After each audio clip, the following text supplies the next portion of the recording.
Alright, we're back at it here at the Thomas Rocket Car. I've made all my patches for the rear of the floor.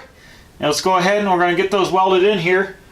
And then after we do that, I think I'm going to concentrate on getting the rest of this firewall tied in and start getting all this made. Then I'll go over there and we'll build the door pillars for the other side. We'll do those, get the structure out of here. So let's fire up the welder and get at it. Oh, dang it! I lost my welding helmet. Hold on. Aha! What's this?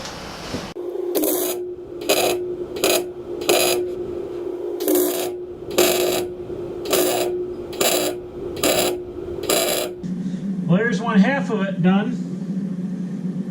I'm just going to grind all this when I get done and seam seal this seam here. It doesn't need to be fully welded. I'll seam seal all this around here. So I wanted to fully weld it around the heater tube, but that ought to work out good. I'll make this little patch piece last. I got all this. It's all good. I'm going to go ahead and I'm going to skip ahead to welding the other side. You don't need to see that because it's the same thing as this. So we'll skip ahead till when I'm done with that, and we'll go from there.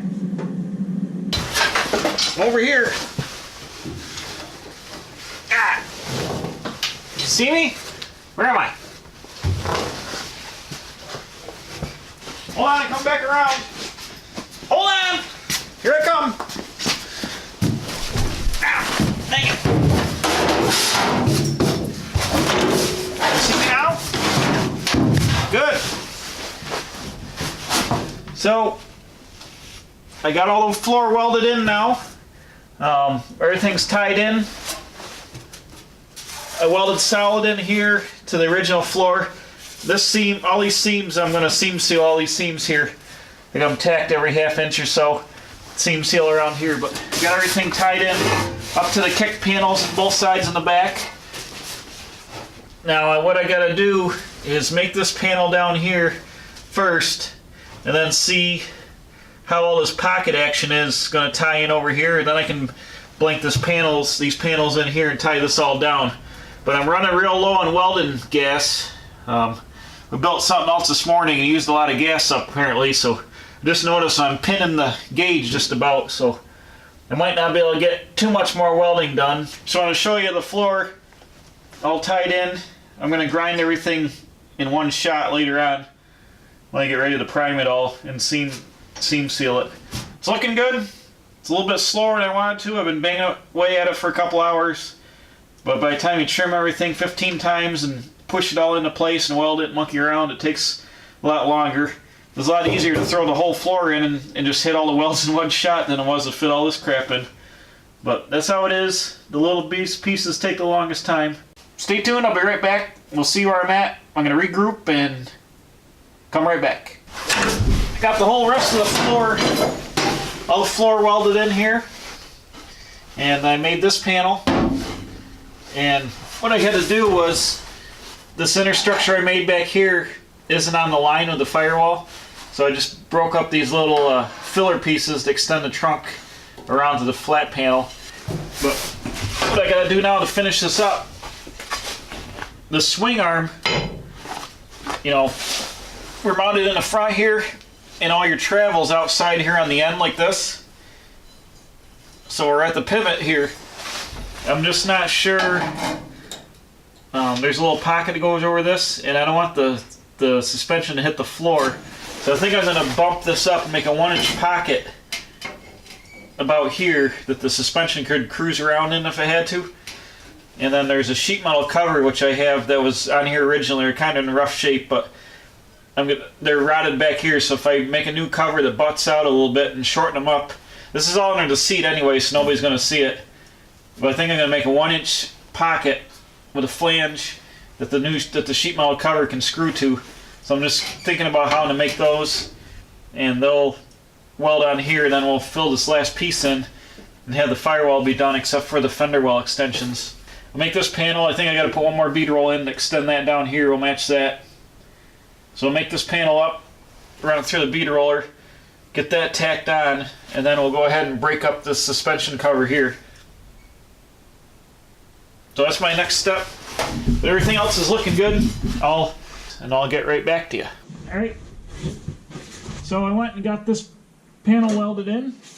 I got a bead roll to match up here, and like I said, I only got limited gas, so I've only tacked around here a few places, but I got it welded in where this lower piece is going to be. So I thought I was going to go ahead and build that first, but I think I'm going to go over there and make the other panel for that side and get that in so I can keep everything symmetrical.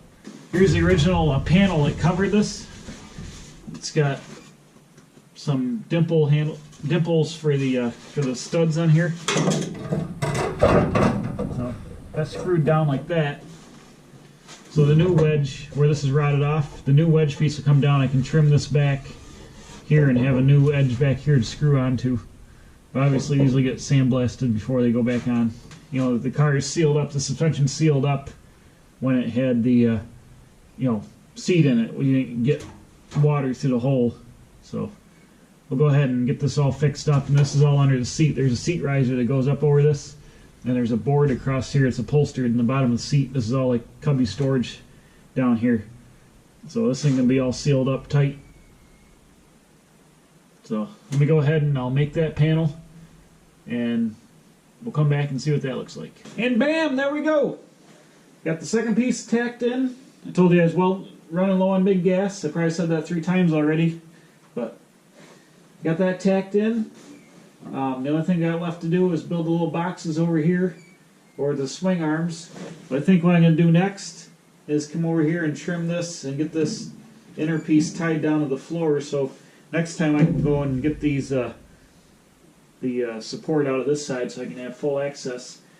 But as soon as we get done with this, we got a couple odds and ends to finish up, like the filling in the fender wells here, and they'll be pretty much buttoned up here. Do this, and then we'll do the toe board in the front of the floor, and then I can go and make the lower door hinges, and I can rehang the doors and make sure everything fits good. But I've got both doors here now. I haven't showed them before, but I need to patch the lower section of the doors on both sides. So we'll be doing a video on door patching. This is a little shorter video here. I didn't want to bore you with all the welding and stuff. There's plenty of the other Rocket Car videos. If you go to the playlist, you can see all the Rocket Car videos. And a lot of footage of me grinding and welding, so I skipped that for this video. Just do a little piece as we go here. But I appreciate everybody watching. So thanks for watching. Don't forget to subscribe. Check out my other videos, other playlists, the hot rods, other projects, DIY stuff. I appreciate everybody watching the Thomas Rocket Car Restoration. If you want to go to Instagram, you can see close-up pictures, #Thomas Rocket Car.